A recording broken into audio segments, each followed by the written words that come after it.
Sejam bem-vindos a mais um episódio desse podcast. E aí, pastor, né? Onde eu convido pastores para, nessa primeira temporada, contar sua história de vida e algumas experiências, dificuldades e aquilo que tem passado ao longo do ministério, né? E hoje nós temos aqui o pastor Estênio, pastor da Igreja Memorial do Centenário, em Vitória da Conquista. E aí, pastor, me conta a sua história. A minha história, como a de todo mundo, é uma história longa, se eu for contar aqui. Não, fica à vontade, a gente tem tempo. Bom, como ele me apresentou, né, eu hoje sou pastor aqui, mas como todos não nasci pastor, né? Eu tenho minha origem no Rio de Janeiro, nasci em 1964, 13 de março de 64, na Ilha do Governador. Os meus pais, hoje falecidos, né? Eu sou o primeiro filho. Eles tiveram 3 filhos. Eu sou o primogênito, né? E o meu nascimento foi ali na Ilha do Governador. Não sei se você conhece, Gabriel. Não, Ilha não do conheço. Governador, né? Já tive o prazer de nascer numa ilha. Aham. Para poucos. Aí, com meu lar, como eu disse, meus pais tiveram 3 filhos, faleceu, uma menina, e só temos eu e o meu irmão. Hoje, esse meu irmão mora no Rio Grande do Norte. Então, a minha origem, basicamente, foi no Rio. Morei ali até os 16 anos de idade. Como meu pai, ele era sargento da Marinha, normalmente quem é da farda é transferido. Meu pai foi muitas vezes transferido. Nós terminamos morando bastante aqui no Nordeste, mais precisamente no Rio Grande do Norte. E foi legal porque a origem de meu pai também era a mesma. Meu pai havia nascido no interior do Rio Grande do Norte, minha mãe pernambucana. Então, embora eu tenha nascido no Rio, o meu sangue corre nas minhas veias um sangue, digamos, nordestino. Sim. Né? Então, morei em muitos estados do Brasil. Mas antes de ir para o Nordeste, com 16 anos, em 1979, final de 79, eu tive uma experiência marcante, porque, embora não tivesse nascido num lar evangélico, acordei num domingo de manhã. Minha avó, por parte de mãe, ela era evangélica, e eu sempre tive assim uma certa curiosidade para conhecer o Evangelho, mais precisamente numa igreja batista onde ela congregava, né? E aí eu soube lá na Ilha do Governador, quando eu morava lá ainda, que havia uma igreja próxima. E terminei fazendo uma visita assim num domingo pela manhã. Fui muito bem recebido. É impressionante, tem detalhes que chamam muito a atenção. No meu caso, uma pessoa que me recepcionou na porta da igreja foi um instrumento que Deus usou para me chamar a atenção, né? A maneira, a forma tão carinhosa com a qual eu fui recebido, terminou fazendo com que eu voltasse no domingo seguinte. E na terceira vez que eu fui, eu compreendi o Evangelho. E ali, na sala de aula mesmo, enquanto o professor falava, o meu coração foi transformado. Assim, é uma coisa que não tem explicação para uma pessoa que tinha pouco conhecimento do Evangelho. Sim. Em três aulas, numa escola dominical, tem que ser um milagre de Deus, né? O milagre já começa pelo fato de ter acordado naquele domingo de manhã com vontade de ir na igreja, né? Sem nunca ter ido. E tudo se consumou ali naquele domingo, já era quase Natal. né? Eu não me recordo a data, mas também não seria difícil de descobrir. E no ano seguinte, em 80, meu pai é transferido para o Rio Grande do Norte, e eu vou recém-convertido para uma outra cidade e termino me congregando na Igreja Batista do Alecrim, no bairro Alecrim, né? Na época o pastor era o pastor Joel Santos, que já foi pastor, inclusive, aqui, ali no bairro Cadija. Ah, legal. Entendeu? Tempos depois eu o encontrei aqui. Hoje ele está no estado de São Paulo, pastoreando numa cidade. Mas eu fui pastoreado por ele durante 6 anos. Era bem jovem ainda, né? 17, 18 anos. Aos pouquinhos eu fui me dedicando ao convívio da igreja. Sim. Era muito assíduo mesmo. Essa característica da assiduidade me ajudou bastante a crescer espiritualmente, né? Hoje eu vejo as pessoas desprezando o convívio da igreja. Eu não, em momento nenhum que eu me lembre, eu tive esse surto, né? Embora percebesse que haviam falhas, mas havia muita graça de Deus, e a graça de Deus na igreja é que me atraiu muito a ela, né? De maneira que, às vezes, Gabriel, eu saía do meu bairro, que era um bairro periférico, pegava 2 ônibus para chegar na igreja local. Muitas vezes peguei carona também com alguns irmãos, mas era muito assíduo mesmo. E essa assiduidade promoveu um certo crescimento, que terminei me tornando líder dos jovens, professor de escola dominical. E quando eu estava nessa busca pela presença de Deus, né,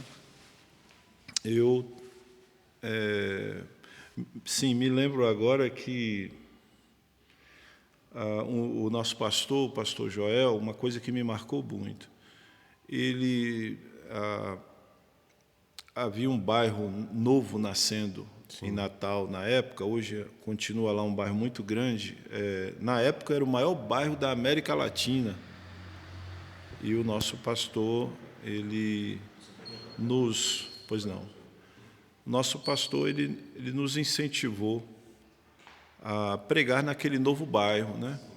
E nós saímos ali casa por casa, pregando a palavra de Deus nos domingos à tarde. E as pessoas começaram a se converter, ali nasceu uma igreja.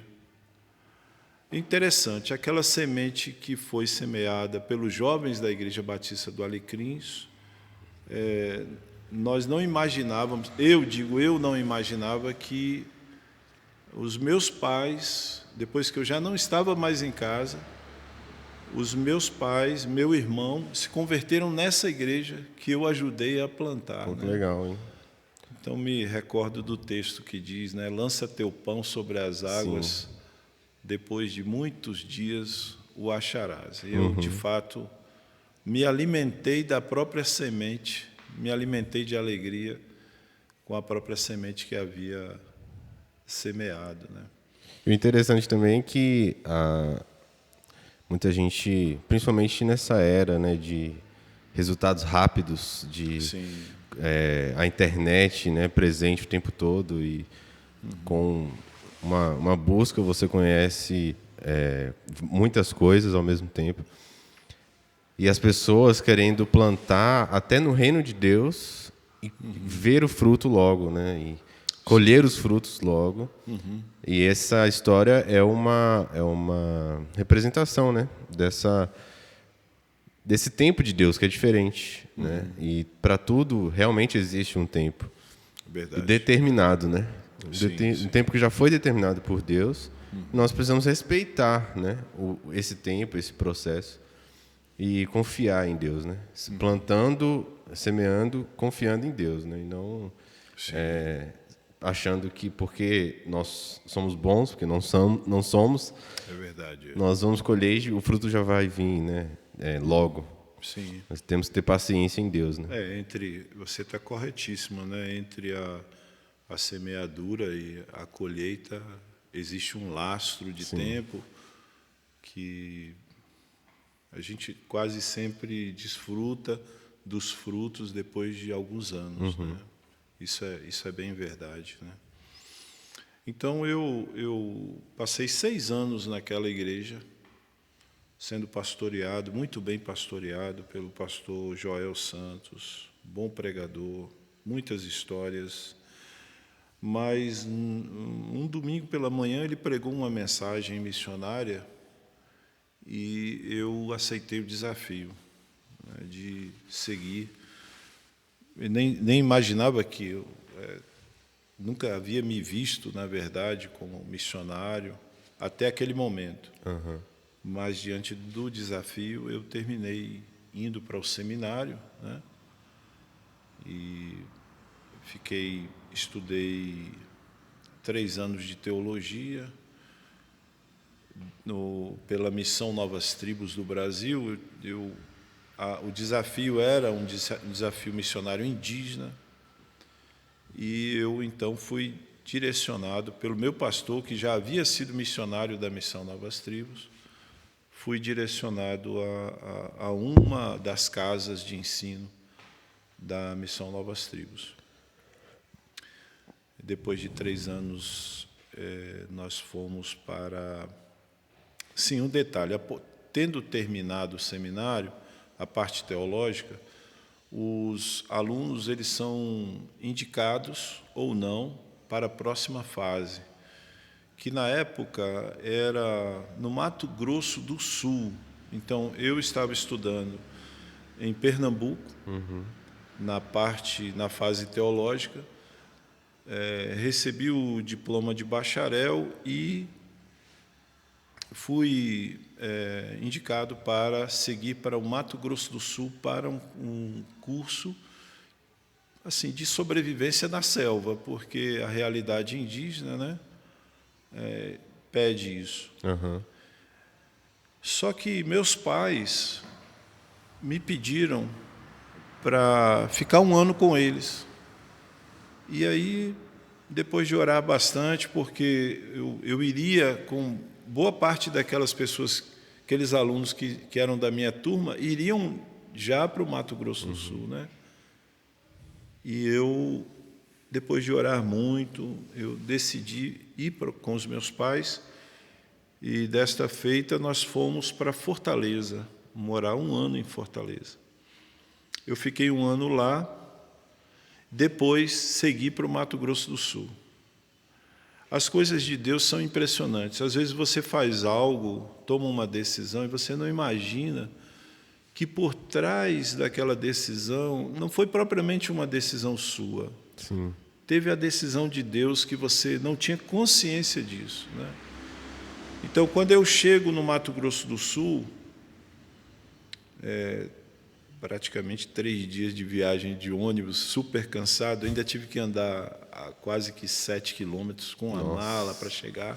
O acesso não era muito fácil, mas a primeira pessoa que eu encontrei hoje é minha esposa, né? E acho que 9 meses depois da minha chegada eu já estava casado.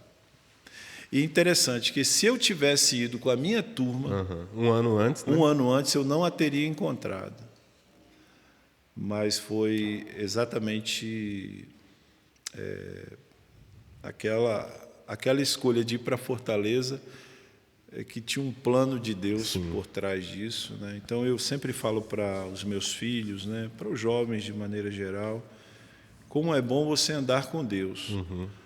Porque quando você anda com Deus, surpresas maravilhosas acontecem, as pessoas terminam entrando no seu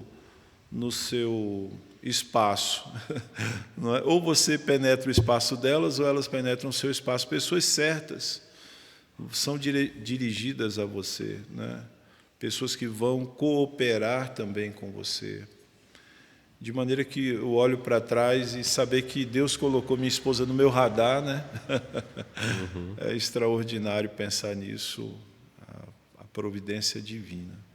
Sim. Então, nos casamos e quando terminamos o curso, ficamos 1 ano e meio, porque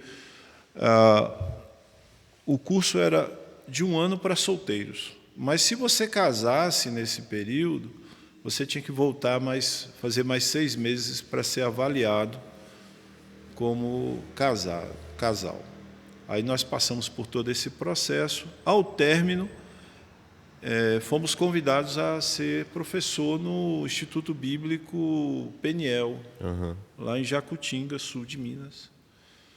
Lá ficamos, acho que 4 anos, e o desejo sempre foi de chegar à tribo, mas terminamos por dar aula nesse instituto.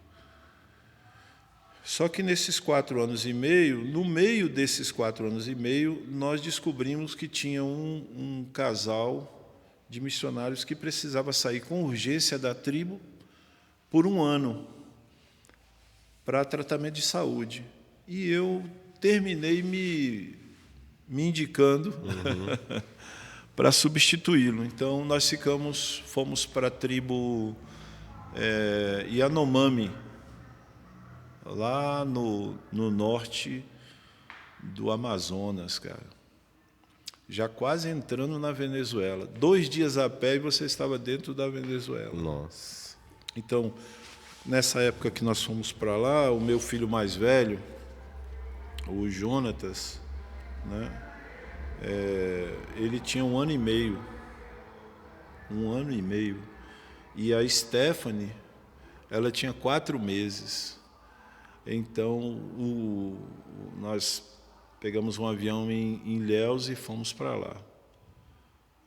Muitas experiências. O povo Yanomami é um povo muito interessante, né? Aliás, você viver numa outra cultura, ainda mais com povos primitivos, né? É um outro ambiente cultural, linguístico, totalmente outro, né? Não havia, por exemplo, nenhuma correlação da língua portuguesa com a língua Yanomami. Então, se você quiser aprender, você tem que estudar.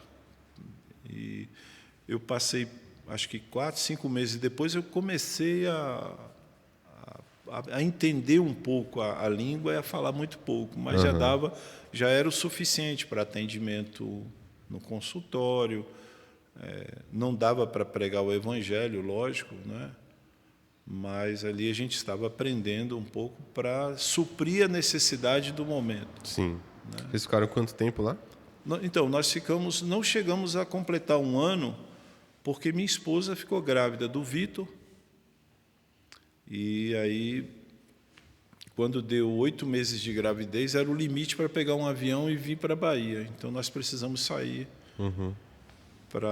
para cá. Mas o povo Yanomami é um povo totalmente diferente. Foi muito interessante. Quando você chega numa tribo, na tribo Yanomami, você vira parente deles, né? Então, você nunca viu aquele pessoal, mas eles são seus tios, seus irmãos, né?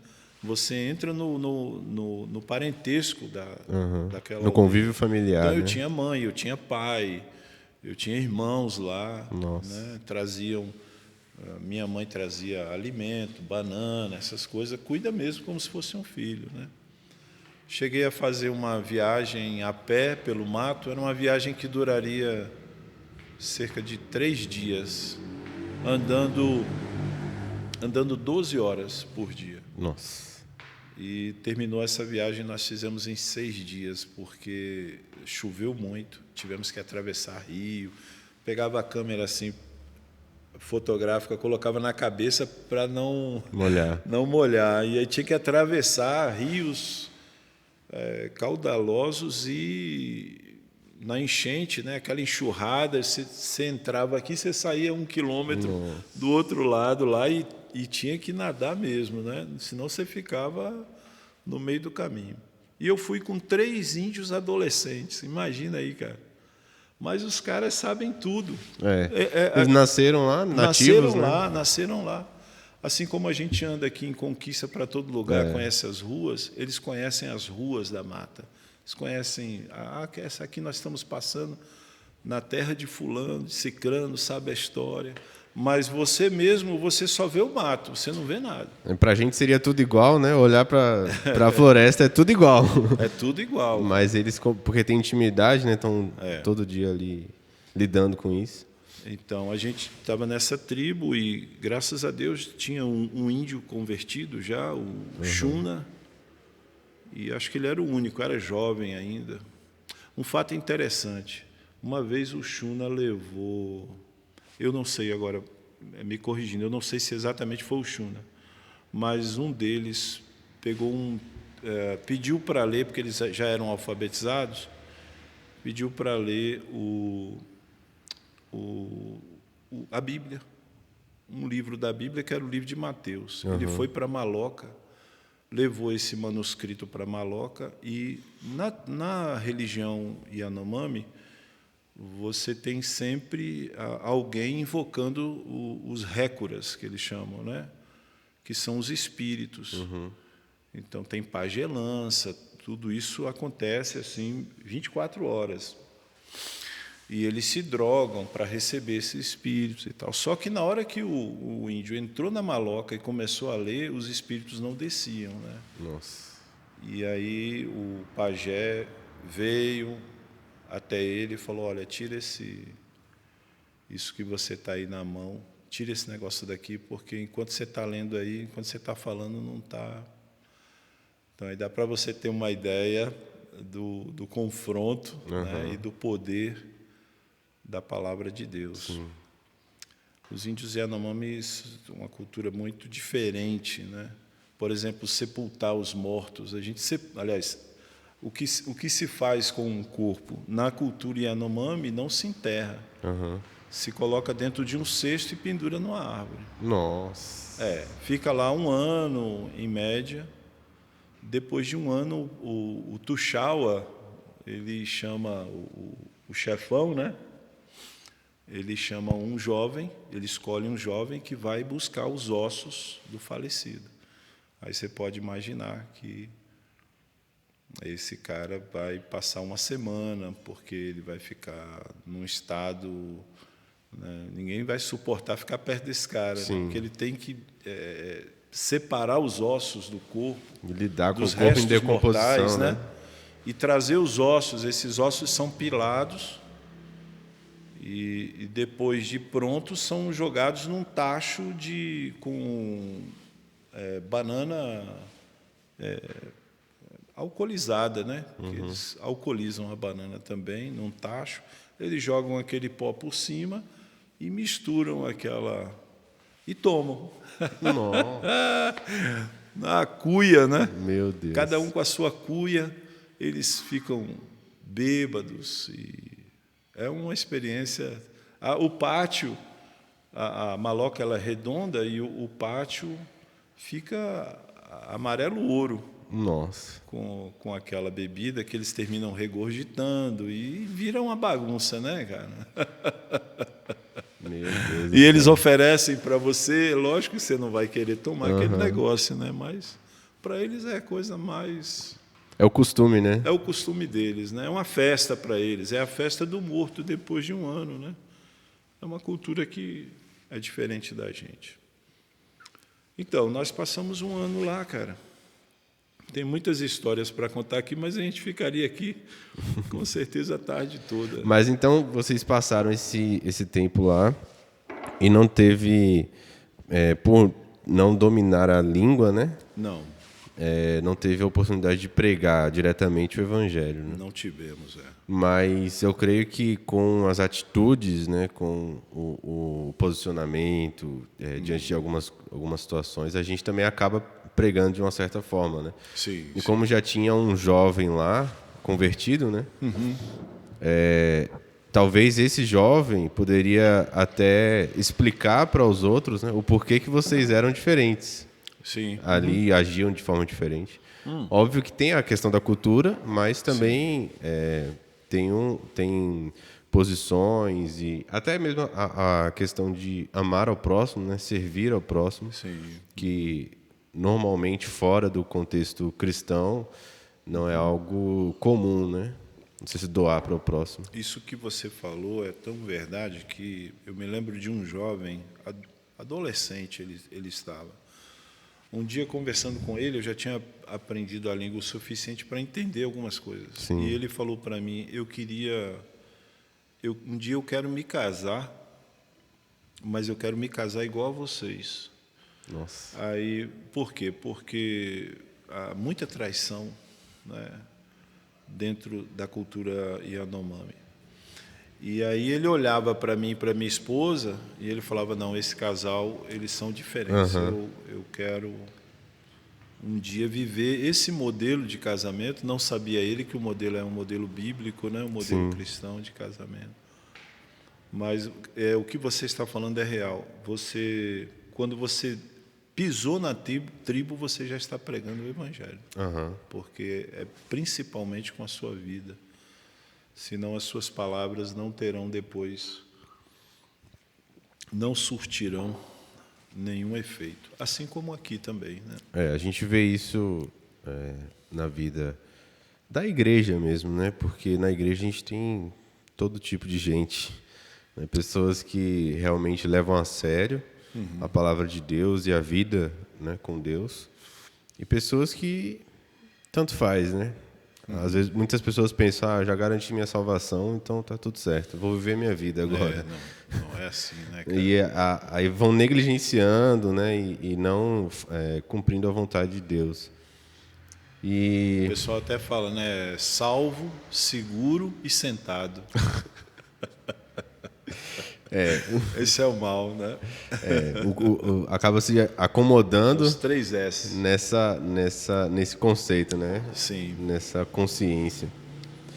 E hoje em dia a gente vê que com essa pandemia muita gente que estava assim ponderando, né?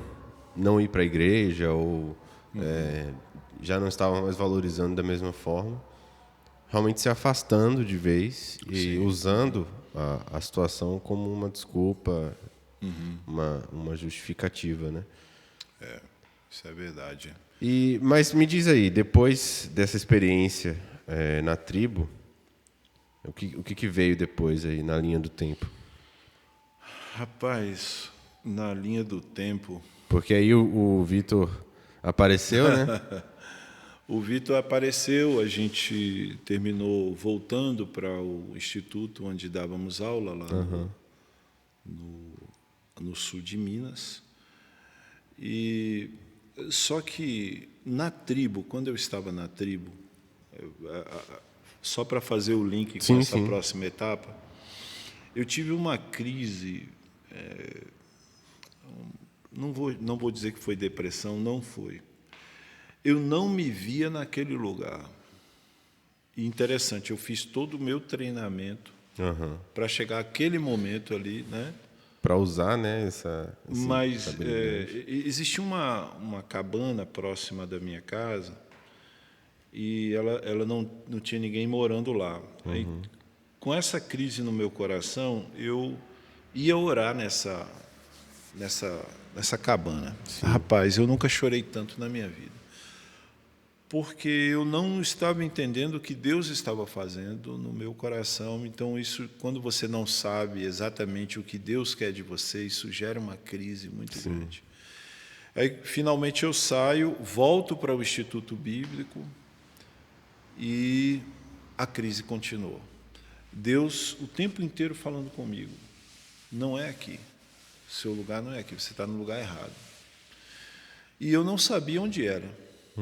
Então, eu fiquei, digamos, um ano e meio, assim, muito confuso, né? Na vida e no ministério, a gente passa por momentos de grande confusão. E eu me lembro que quando eu estava nesse sofrimento, andando e chorando, o missionário Daniel Templeton, missionário que mora do lado do seminário lá, ele me chamou um dia para conversar. Eu acho que ele percebeu, toda tarde, fim de tarde, eu ia para lá, só andar do lado da casa dele, que era um tanto deserto, subindo e descendo, orando e chorando. Eu acho que esse cara está precisando de aconselhamento, né? Aí ele me chamou no gabinete dele e tal, e eu terminei abrindo o meu coração, né? Aí ele falou uma coisa para mim, cara, que foi muito importante. Eu falei da minha confusão. Ele disse assim: olha, esse tempo você precisa descansar em Deus. Por quê? Porque quando Deus quer algo, primeiro vem esse período obscuro. Depois tudo fica muito claro. Então você precisa entender o modelo, o método de Deus de lidar com a gente. Então você está na primeira fase. Não tente acelerar esse processo. As coisas se tornarão claras no meio das trevas. Pronto.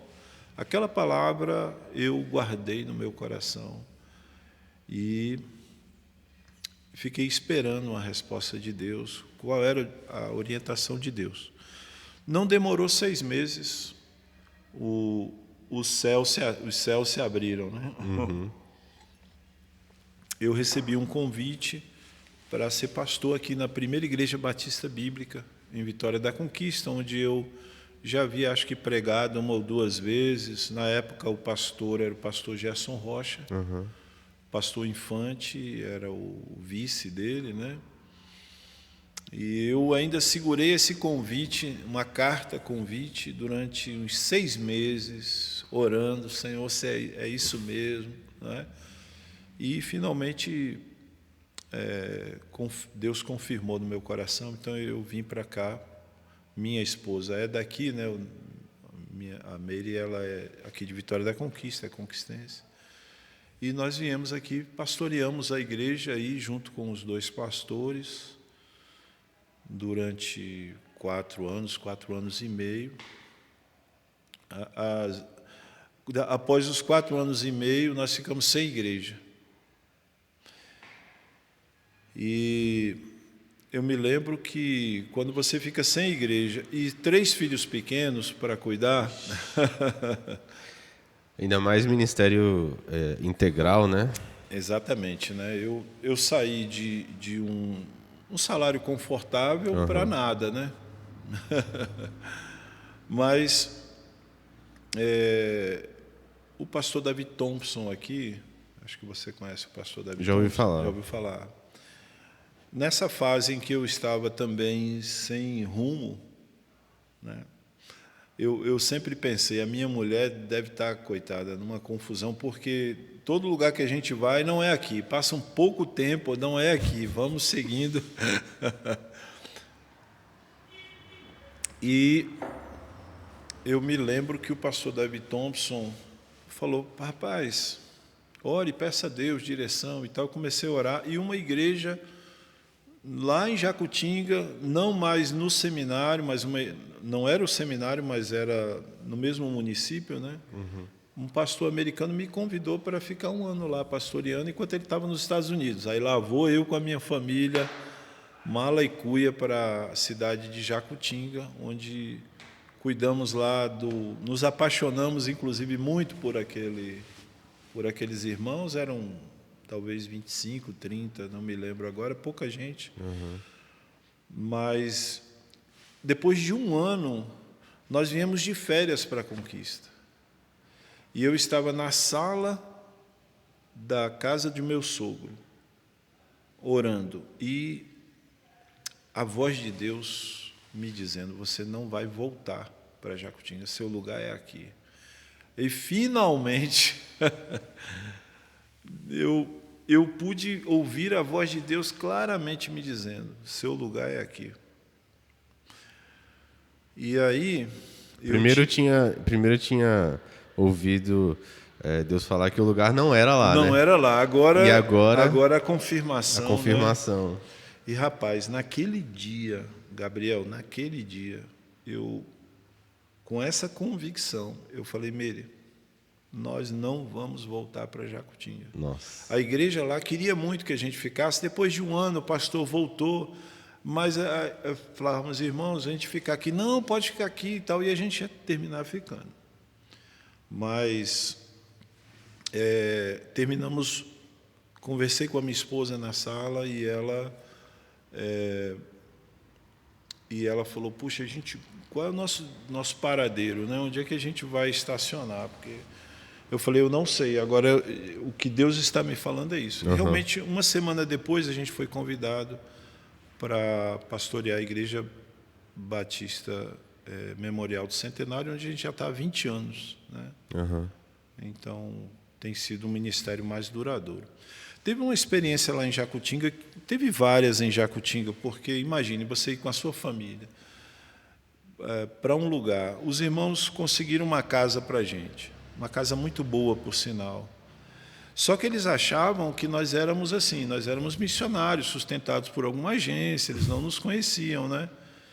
E eu fiquei assim uns 4 meses sem receber nada, né? Nada, e com vergonha assim de chamar os irmãos e falar, conversar sobre, para a liderança, né? Porque finanças também sempre foi um tabu, assim, uma conversa difícil de ter, né, com a igreja. Sempre é uma conversa difícil em qualquer igreja, né? Mas aí, rapaz, que coisa interessante. Era um Natal, era dia 24, e nós não tínhamos, naquele dia, nós não comemos nada naquele dia. Nada. Tinha bolacha, creme crack e água para beber só. Nossa. Literalmente, cara. E muito preocupado porque quando você não tem nada para comer é uma coisa, agora quando seus filhos não têm o que comer.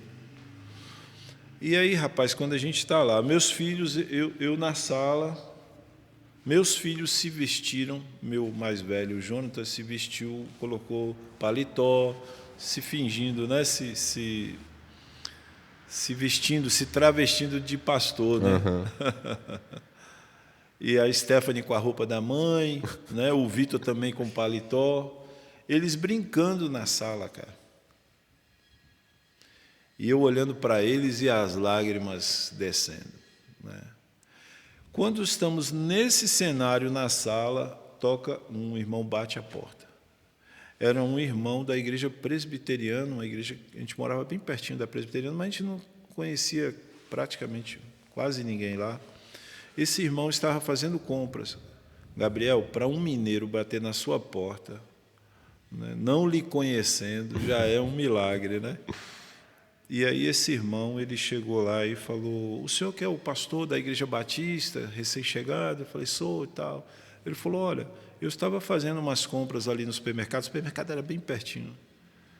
Eu estava fazendo umas compras, mas uma voz dentro de mim dizia, leve compras para aquele pastor. E esse cara encheu o carrinho e trouxe as compras. Nas compras vieram uma cesta de Natal. A época de Natal, né? Rapaz, olha, sabe, Gabriel, não é em si não é o milagre.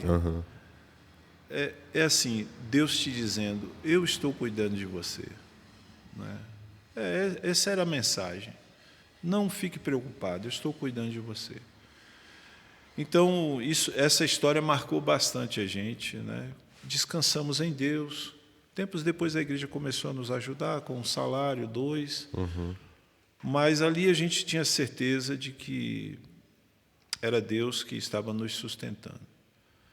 Então, viemos para a Conquista, estamos na igreja lá há 20 anos, cara. Um tempinho já, hein? 20 anos. Inclusive, estava conversando com meu pai, né, contando que ia receber você hoje aqui, e ele falando que ele foi membro fundador da igreja, né? Da Centenário. Da Centenário, né? explicando a história do nome, né? Do ano em que... 82, né? Do ano em que... explica aí com detalhes que aí a gente tem essa... A igreja é um nome grande, né? Igreja Batista Memorial do Centenário. Mas é que quando os batistas completaram 100 anos em solo brasileiro, todas as igrejas, isso foi em 1982, todas as igrejas que foram fundadas pelos batistas naquele ano, elas receberam o nome de Memorial do Centenário, Centenário dos Batistas. Né? Para remeter a esse ano, né? a essa data tão importante. Né? Então, que bom, cara, que teu pai foi um dos fundadores, né? Então, essa é a razão do nome, né? Nós estamos ali na Centenário há 20 anos, algumas coisas maravilhosas têm acontecido, né? Uma delas é o projeto PEP, que é um projeto apoiado pela nossa convenção, né? Nós estávamos de férias aqui em Pojuca,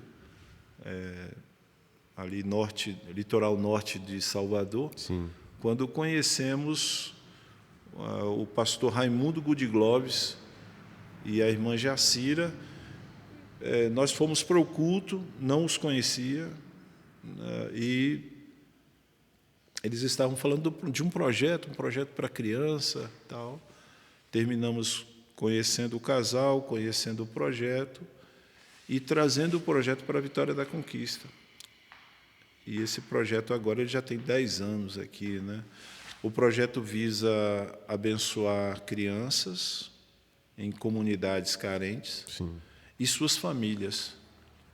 Então, hoje nós temos desde o início tivemos uma excelente equipe, é a razão pela qual aquele projeto tem sido tão bem sucedido.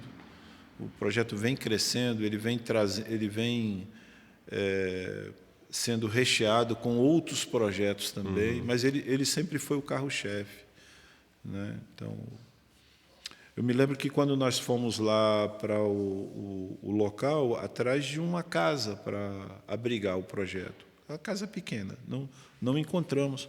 Inclusive, naquela época, nós encontramos uma família no local que eles eram 14 pessoas dentro de um quarto. Nossa. Imagina aí, 14 pessoas.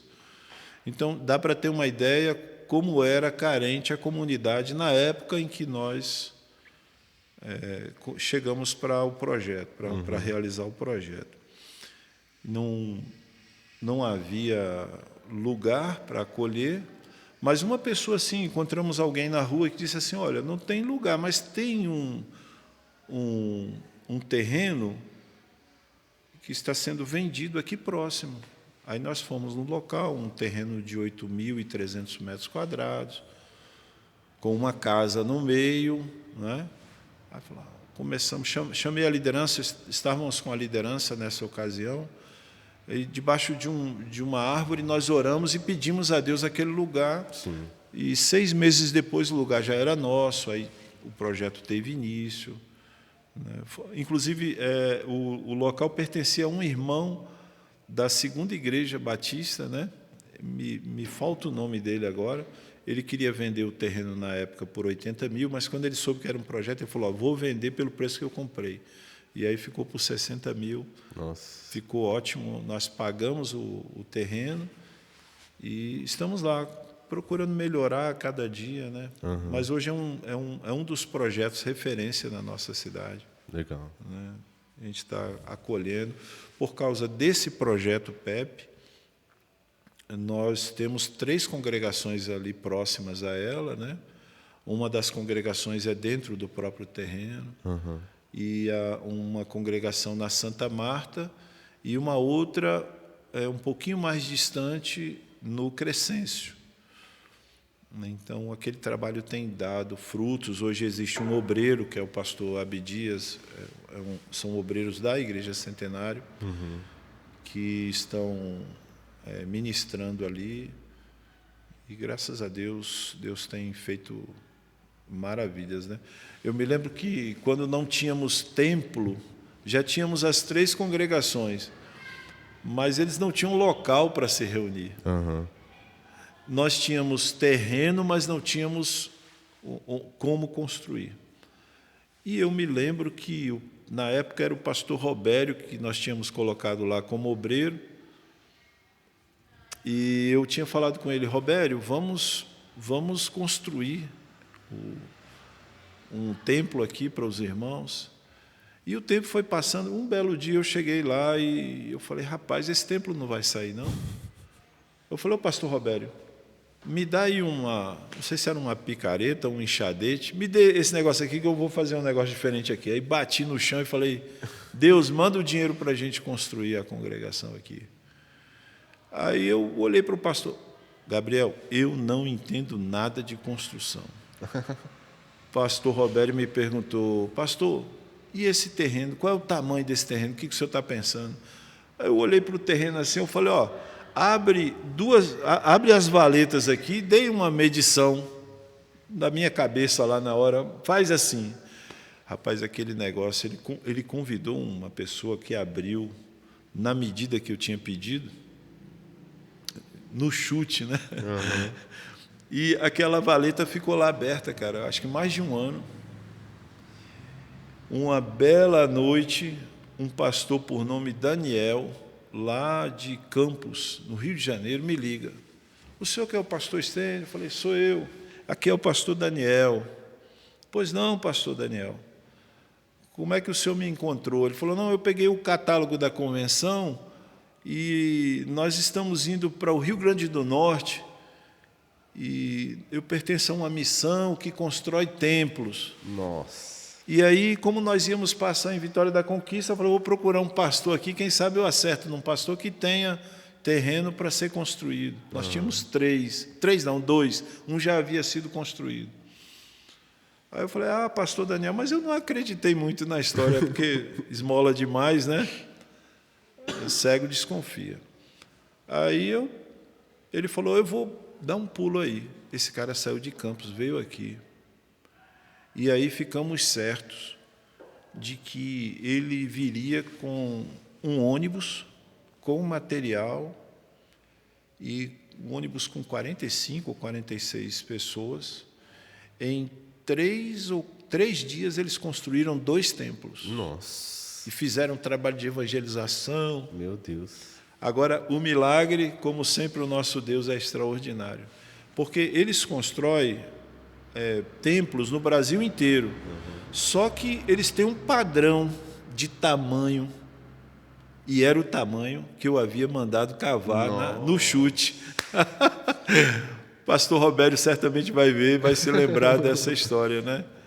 Porque quando eles mandaram a planta, olha, nós queremos que vocês façam, que tinha que ter um preparo, né? Aí quando eu vi a planta, era o tamanho, as valetas já estavam abertas. Até nesse detalhe Deus direciona Deus é detalhista, né? Quando ele mandou a Noé construir a arca, deu para ele as medidas. Para mim foi, eu acho que assim, uma luz, né? Foi uma arca. Então, aí nós hoje temos, na periferia de Conquista, nós temos 3 congregações, a igreja tem, né? Com esse obreiro e a sua esposa. E numa dessas congregações é onde funciona o projeto PEP. Legal.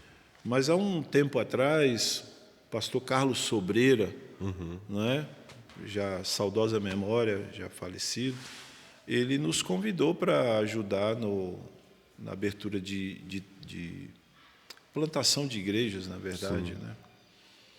Aqui no Sertão. Era a Igreja Centenário, em parceria, né? Igreja Peniel, Segunda Igreja Batista, se não me engano, Independência e Vida também por um tempo.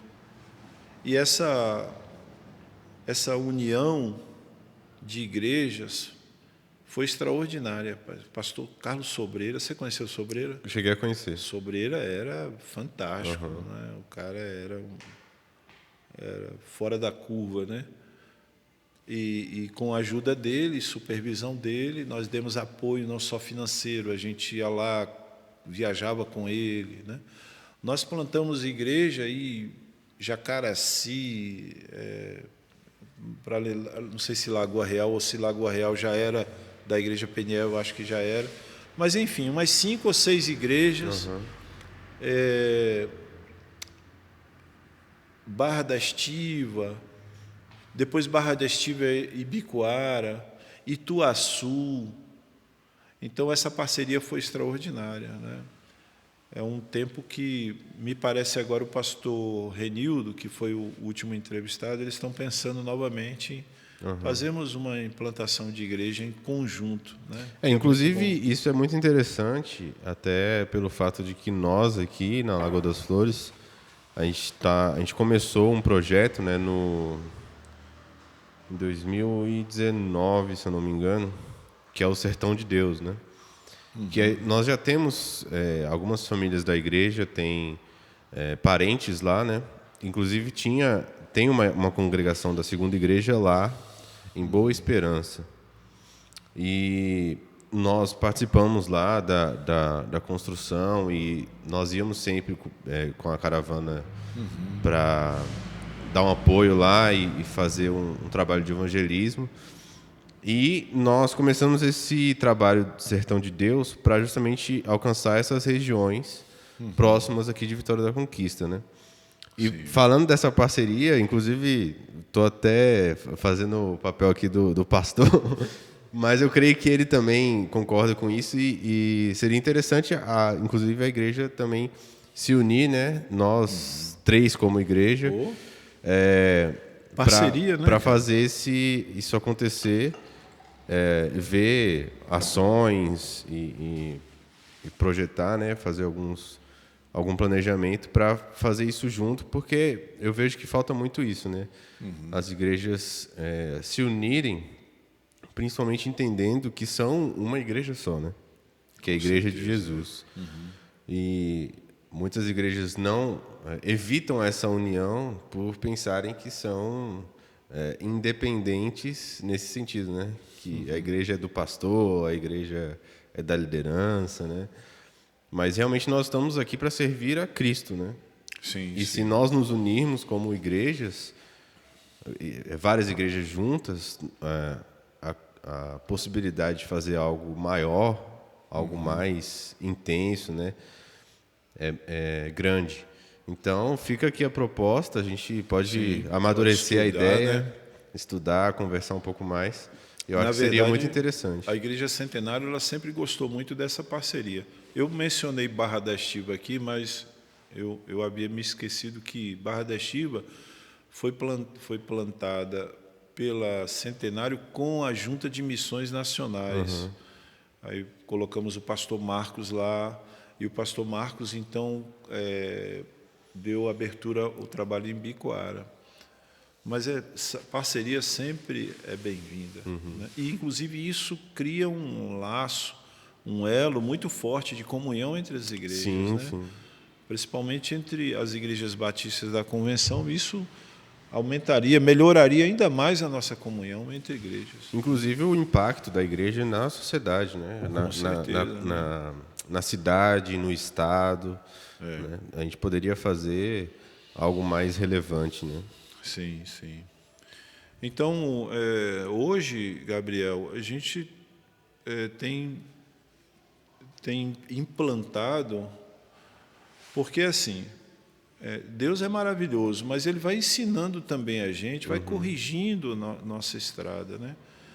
A Igreja Centenária ela terminou fazendo muita coisa para fora da cidade, exceto o projeto PEP, na periferia, né? As congregações também periféricas, mas assim, as nossas igrejas batistas da Convenção, elas estão no centro, no coração da cidade, a grande maioria delas. Sim. Essa daqui numa posição diferente. Mas nós estávamos proclamando Cristo, fazendo um trabalho correto, mas nós estávamos esquecendo um pouco a cidade no que tange a evangelização de maneira geral, da cidade em si. Então, nós resolvemos assumir aquilo que a nossa Junta de Missões Nacionais tem pregado sistematicamente, igreja de pequenos grupos, igreja nas casas. E a Igreja Centenária ela começou em 2014, esse projeto, e nós temos trabalhado nesse aspecto, porque a gente percebe que esse é um trabalho extraordinário. Sim. que Deus tem usado, não só aqui em Conquista, mas em todos os lugares do mundo, para a expansão do reino dele. Então, hoje, o nosso foco ministerial é preparar pessoas, preparar discípulos para discipularem outros a partir das casas. E um trabalho difícil, porque a igreja ela nasceu no templo, né? É uma igreja onde o templo é o centro. Você tentar mudar esse enfoque, né? Uma igreja centralizada em si mesma, para uma igreja nas casas, né? Pulverizada em toda a cidade. Então, esse modelo, essa mudança, ela é demorada. Sim. E com muita dificuldade a gente tem caminhado, mas temos conseguido avançar. Porque o nosso intuito é esse, né? Nossa missão é essa. Para que serve uma igreja em uma localidade? Né? Se não para divulgar o evangelho ali, né? Sim, sim. Então, hoje, esse é o nosso enfoque em termos de ministério. E querendo ou não, essa pandemia também ajudou nesse sentido, né? De uma certa forma, porque as pessoas acabaram sendo obrigadas a ficar em casa. É verdade. E no início, por exemplo, da quarentena, né? Não sei se chama assim quarentena ou isolamento ou distanciamento, não sei. Mas quando nós tivemos que abandonar o culto no templo, né, no prédio, e fazer nas casas ou fazer de forma online, pelo menos a nossa experiência aqui na igreja, a gente viu que começou a viver um novo tempo assim de dinâmica na igreja, né? Porque a gente vem de uma cultura de que a igreja tem que ter os eventos, tem que ter o culto de domingo, tem que ter o culto de sábado dos jovens, culto de oração, culto de ensino, né? E congresso e conferência e todos esses eventos, mas muitas vezes a gente esquece que o principal são as famílias, né? É verdade. Se a família estiver bem, se a família estiver servindo a Deus com obediência, né, e da forma com que deve ser, a igreja cresce, a igreja se torna saudável, a igreja se torna relevante na comunidade, né? Sim. Então, a gente acabou mudando um pouco essa dinâmica.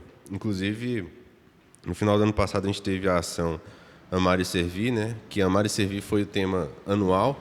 Sim. E aí a gente teve essa ação que foi algo que a gente viveu várias experiências e a maior parte da igreja participou.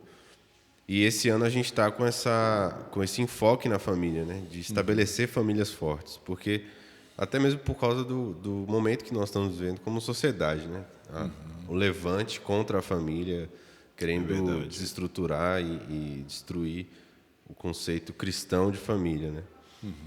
Então, é muito importante a família estar alinhada com os princípios e os valores bíblicos, né? E esse é o culto nas casas, essa é a igreja nas casas, né? Sim. São as famílias que fazem são influentes, né? No bairro, na comunidade. E então a gente já chegou nos tempos atuais. Sim. E eu queria saber, que são duas perguntas que acabam ficando em todos os episódios, né? Mas quais são as maiores dificuldades do ministério pastoral? Quais foram as suas maiores dificuldades? E qual seria a maior dificuldade hoje, né? No tempo que nós estamos vivendo? Existem dificuldades ministeriais que, na verdade, são dificuldades pessoais. Né?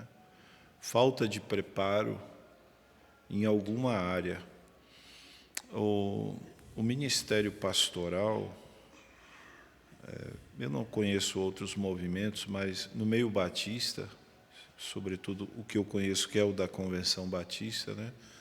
As igrejas batistas da Convenção, elas apreciam muito aquele pastor que faz tudo, né? Aquele pastor que é o Superman da igreja, né? Que é o cara que ele tem que jogar nas 11, né? E eu acho que nesse aspecto a minha igreja sempre sofreu muito comigo. Uhum. Eu diria até que ela sofreu mais comigo do que eu com ela. Porque eu nunca tentei ser o tipo de pessoa que talvez a igreja até gostasse que fosse, né? Muitas dificuldades, por exemplo, dificuldades administrativas, né? O meu jeito de ser, eu não sou uma pessoa com uma capacidade administrativa muito grande. E eu percebi isso logo no início, né? E graças a Deus, a liderança, depois de, acho que 8 anos de clamor, nós hoje temos uma pessoa que administra a igreja. E isso trouxe um alívio, né, da sobrecarga administrativa. E diga-se de passagem, uma pessoa muito competente, uma pessoa da nossa igreja, que conhece o nosso jeito de ser, e tem sido assim um instrumento gracioso de Deus. Mas durante muito tempo a Igreja Centenário sofreu comigo. Sim. Nesse aspecto. Ainda sofre porque eu não sou essa cocada toda em muitas áreas, mas eu vejo que uma grande dificuldade que eu sempre tive, né? Por exemplo, eu dirijo uma assembleia, mas, puxa, tem pastores que não só na direção de uma assembleia, mas na direção organizacional, né, são brilhantes dentro da nossa convenção. Eu não consigo ser, acho que nunca vou conseguir, embora eu venho tentando fazer cursos, por exemplo, gestão de pessoas, né? Você pode melhorar, mas Sim, você... sim. Mas Então, tem certas coisas também que não são natas, né? E para desenvolver exige um esforço maior, um processo um pouco mais demorado. e assim, quando você tem alguma dificuldade, por que não dar espaço? Sim, com certeza. Né, para que outras pessoas ocupem, né? Eu sinto agora que a Igreja Centenário ela está precisando de um pastor, mais um pastor. Eu não sei durante quanto tempo eu vou ficar lá, mas eu acho que já está passando da hora, inclusive, né? Porque a igreja cresceu e você não dá conta, né, Gabriel? Então, nós passamos a sonhar como liderança. A liderança da Centenário hoje sabe, almeja também, ter um outro pastor. E nós estamos orando e confiados. Mas dificuldades, rapaz, não faltam. Mas na atualidade, assim, nos tempos que nós estamos vivendo, como enxerga uma maior dificuldade? Bom, a maior dificuldade da Igreja Centenário hoje, acho que, falando de maneira geral, acho que quase todas as igrejas, é assumir a cidade como campo missionário. Eu acredito que a nossa igreja ela ainda não conseguiu assimilar o discipulado como Jesus propôs e fez, né? Que é essa coisa de eu ganho você para Cristo, eu batizo você, e não só isso, eu vou acompanhar você, você vai ser discipulado por mim, e depois eu vou enviar você.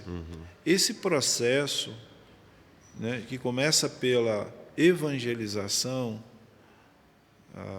nós ainda não conseguimos inculcar a importância da evangelização. Eu diria, eu gosto de evangelismo de rua, todo tipo de evangelismo é bem-vindo. Sim. Mas hoje eu entendo que o melhor evangelismo é o relacional. A igreja, ela se isolou, né? Ela se isolou socialmente. Quem são os amigos dos cristãos? São os cristãos. Então, ela é um apartheid, né? É muito comum hoje na igreja você não ter relacionamento significativo fora da igreja. Então, se a igreja ela não se relaciona, ela também não evangeliza e ela não discipula, consequentemente. Sim. Então, o discipulado na igreja hoje, o que é? O pastor é o que tem esse papel, né? Teoricamente, né? Teoricamente. Antigamente até que isso funcionava um pouco, porque eu me lembro da igreja, a Igreja Batista do Alecrim, o nosso pastor pregava o evangelho todo domingo à noite. Você podia levar um visitante, quanta gente se converteu e tal. Mas isso é uma terceirização do papel de todo cristão. Sim. Né? E terminava, o indivíduo era ganho ali pelo pastor, ele tinha que ir para a classe de catecúmenos e o pastor ou alguém tinha que evangelizar. Quer dizer, o meu papel já cumpri, eu levei aquele cara para ouvir a mensagem, ele se converteu. Hoje eu tenho uma compreensão de que o crente ele tem que fazer, ele tem que levar a pessoa à maturidade e depois enviá-lo a fazer o mesmo. Sim. Né? Então, essa consciência da missão de forma corporativa e também de forma particular, pessoal, eu creio que a igreja ela se desculpa muito, né? Ela encontra sempre argumentos para não fazer. Esses dias eu estava pregando sobre isso na igreja, um irmão falou, pastor, dá muito trabalho fazer isso. Né? E é verdade, né? Porque eu tenho que acompanhar você, eu tenho que entrar na sua vida.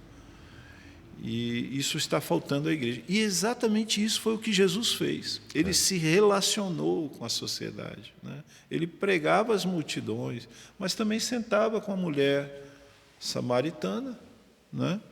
E pregava o evangelho. E com os discípulos, né? Ele viveu o tempo todo. A partir do momento que ele chamou, né, para seguir ele, os discípulos conviveram com ele o tempo todo. Então, o discipulado tem muito mais a ver com a convivência. Convivência. Né? A gente foi criado numa mentalidade assim que discipulado é coisa que acontece em sala de aula, na escola dominical. Você marca um horário, um dia, para se reunir.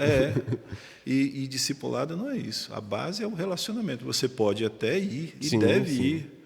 Né? Assim, o ensino acontece até numa sala de aula, mas a educação cristã, você depende de um modelo humano, palpável, para você seguir.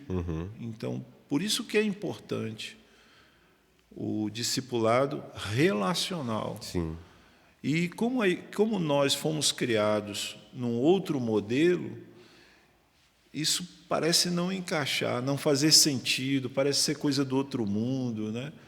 Mas não é. Essa é a proposta bíblica do discipulado. Isso eu vejo também que reflete até na relação familiar, né, das pessoas. Porque hoje em dia a gente vê muitas famílias tendo dificuldade com essa relação dentro de casa. Sim. Da convivência com os próprios familiares. Exato. E aí um cristão que tem essa dificuldade de convivência na própria casa, com a própria família, ele vai ter muito mais dificuldade de ter essa convivência e essa disposição para se relacionar e discipular alguém de fora. Exatamente. Né? Pregar o evangelho e acompanhar aquela pessoa.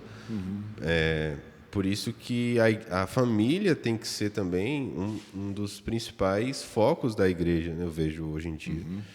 Porque uma família estruturada e entendendo o seu papel consegue exercer o papel fora também, né? A gente vê os adolescentes, os jovens com dificuldade, os pais com dificuldade de transmitir os valores, os princípios, né? Porque existe também uma luta do espírito, né, contra o mal, contra a influência maligna que está fora. Então, nós precisamos nos munir, né, de ferramentas e também do próprio Espírito Santo para conseguir fazer esse trabalho. E realmente, eu concordo que o discipulado relacional, né, é uma chave para a gente conseguir crescer de forma saudável, orgânica, Sim. como igreja, como discípulos. E eu creio que isso vai acontecer. E talvez esse período de pandemia foi um start para isso, né? Foi uma iniciativa para isso. Mas para finalizar, então, esse episódio que foi o mais rápido até agora,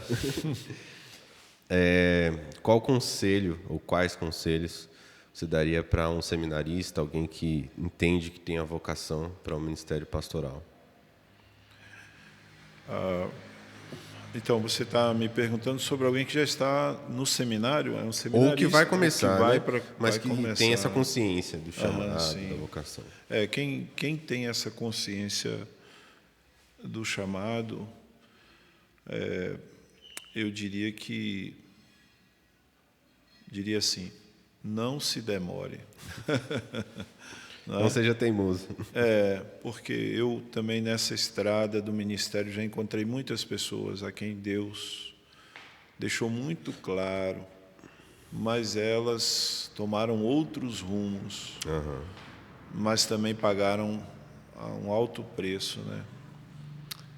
Eu conheço pessoas até na minha comunidade que falam assim: poxa, eu deveria ter ido, né? Deveria ter ido. Então, o meu conselho primeiro seria esse: se entregue, né? Se renda completamente a esse chamado, se isso é uma convicção.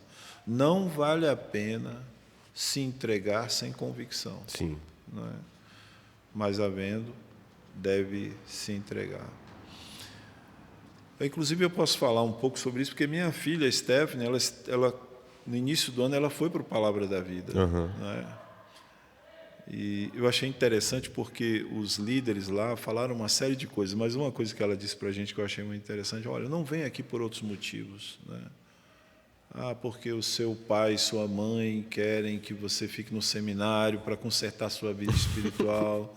Né? Você veio aqui para casar, aqui não é um lugar para casamento, né?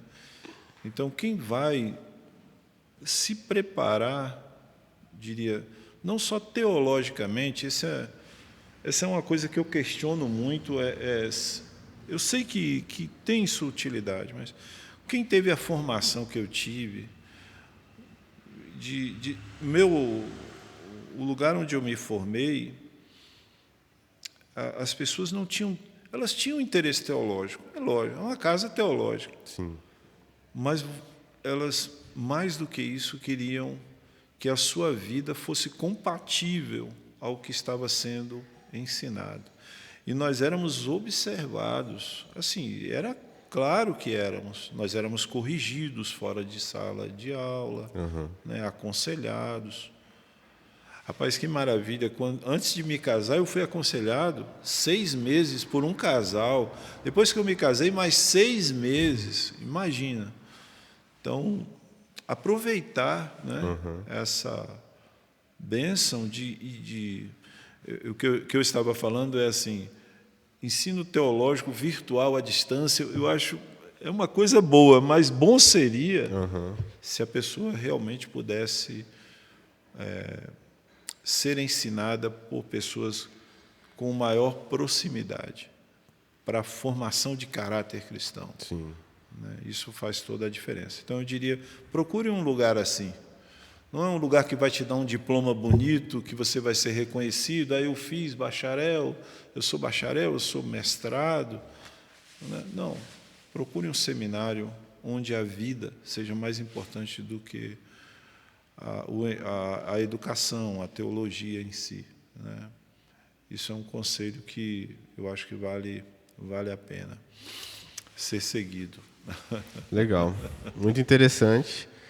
E com isso a gente finaliza esse episódio. Espero que você tenha se edificado. Eu fui edificado com as histórias, com a experiência, com a vida do pastor Estênio. Para mim foi um prazer também. E obrigado, né, por aceitar o convite. E Dê uma olhada aqui no canal também, a gente já tem alguns outros episódios publicados. Se você tiver interesse, compartilhe, né? Se você acredita que outras pessoas podem ser edificadas, compartilhe no grupo da igreja, com amigos, parentes, familiares. E é isso. Ficamos por aqui. Deus te abençoe e até o próximo episódio. Forte abraço.